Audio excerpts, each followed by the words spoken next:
Fino payment bank अपना एक IPO लेके आ रहा है। 1300 करोड़ रुपए का ये आईपीओ है।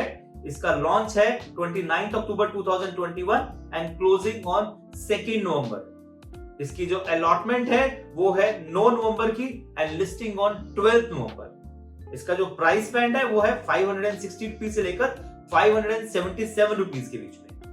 आप इसमें मिनिमम 25 शेयर्स अप्लाई कर सकते हैं and in multiple of 25 shares there after.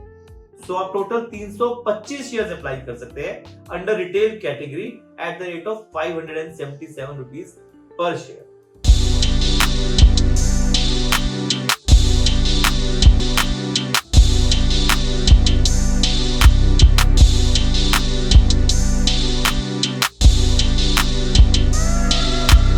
हाय, मैं हूं मोहित कुंजाल फ्रॉम directorsinvestments.com। इस वीडियो के थ्रू मैं आपको बताऊंगा अबाउट फिनो पेमेंट बैंक।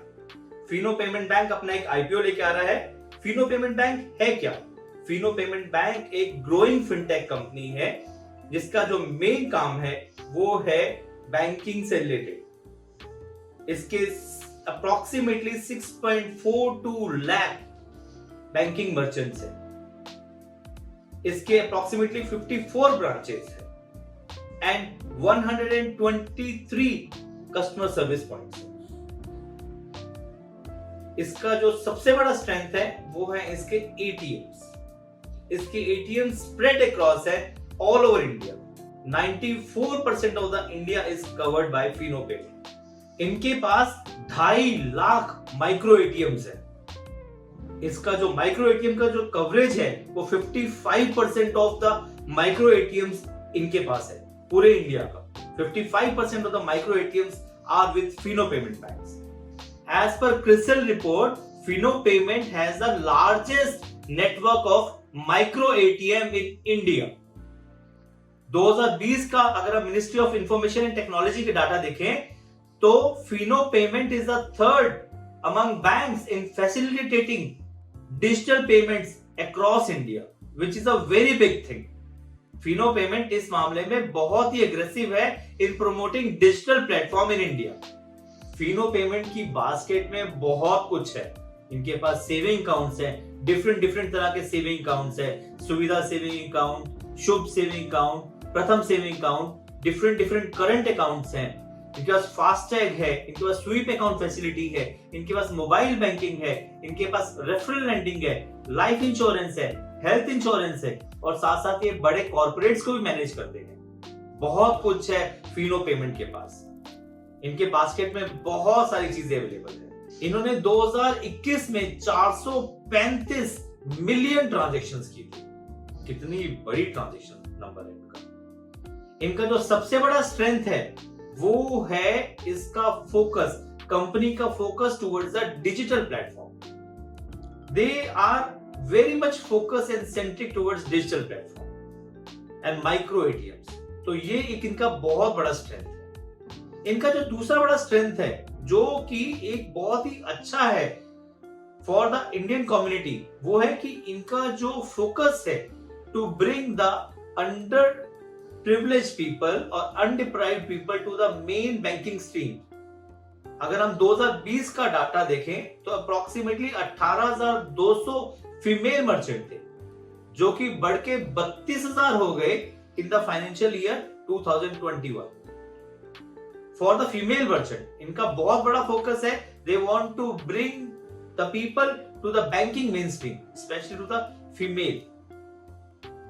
इनके फाइनेंशियल्स अच्छे हैं। इनके फाइनेंशियल्स के डाटा पे देखेंगे तो आपको समझ आएगा कि अगर फाइनेंशियल्स में इनका जो टोटल प्रॉफिट आफ्टर टैक्स 2019 में था वो था -62 करोड़, जो कि 2021 में 20 करोड़ हो गया है positive. So you can understand the focus of this bank. They are not only digital savvy, they also are more inclined towards bringing profit to the table, which is a very good thing. इसका revenue has also grown dramatically. आप इस figures के through देखें तो you will be surprised and astonished कि इन्होंने छोटे time में ही बहुत अच्छा काम किया है। फाइनली इनका जो प्लेटफॉर्म है ये सपोर्ट किसने किया है? इनके जो इन्वेस्टर्स है उनमें सबसे बड़ा इन्वेस्टर है ICICI, Blackstone और ये बाकी सब जो मैंने आपको मेंशन किए हुए हैं. These are the different other investors which brings an experienced team. जब एक experienced team आएगी तो definitely new ideas, fresh ideas, and they also understand Indian market. So that would all be incorporated, and that is the finest result which is being reflected in Fino Payment.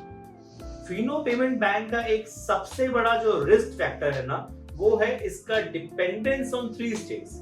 वो states है Uttar Pradesh, Bihar and Madhya Pradesh. इन तीनों state से इनका 45% का market share है और 43% का revenue in तीनों स्टेट से आता है.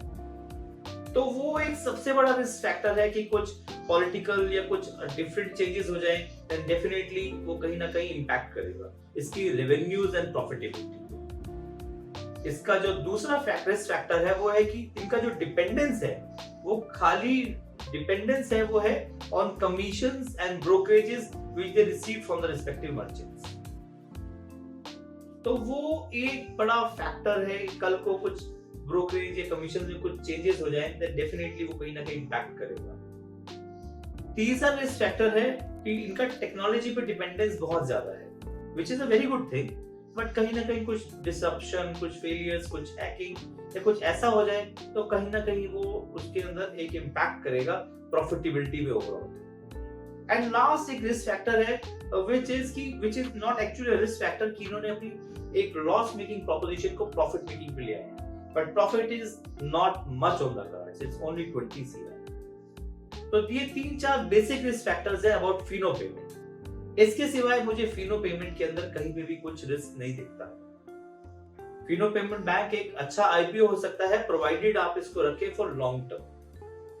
शॉर्ट टर्म के लिए ना सोचे, लॉन्ग टर्म के लिए एक अच्छा IPO हो सकता है. लिस्टिंग गेन मिल सकता है, मुझे इतना आइडिया नहीं है लिस्टिंग गेन के लिए, बट डेफिनेटली एक लॉन्ग टर्म के लिए एक अच्छा IPO है.